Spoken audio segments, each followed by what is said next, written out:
তো আজি জানো আহক দুটকীয়া মুদ্ৰাৰ বিষয়ে। এই দেখা পাইছে সব দুটকীয়া মুদ্ৰা। এই দুটকীয়া মুদ্ৰাটো মেটেল আছিল ষ্টেইনলেছ ষ্টীল, ৱেইট আছিল 4.85 গ্ৰাম, সাইজ আছিল 25 mm, শ্বেপ আছিল চাৰ্কুলাৰ। এই মোৰ হাতত দেখা পাইছে 2011 নয়ডা মিণ্টৰ দুটকীয়া মুদ্ৰা।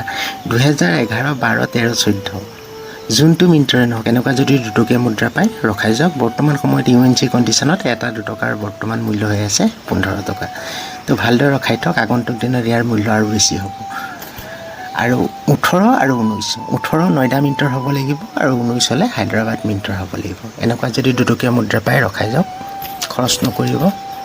বৰ্তমান সময়ত UNC কণ্ডিশ্যনত এটা দুটকাৰ মূল্য 15 টকা। তো আগন্তুক দিনত ইয়াৰ মূল্য আৰু বহুত বেছি হ'ব। তো ভিডিঅ'টো কেনেকুৱা লাগিল? ভাল লাগিল যদি লাইক কৰিব, কমেণ্ট কৰিব আৰু যিমান পাৰে সিমান শ্বেয়াৰ কৰিব যাতে সকলোৱে গম পায়।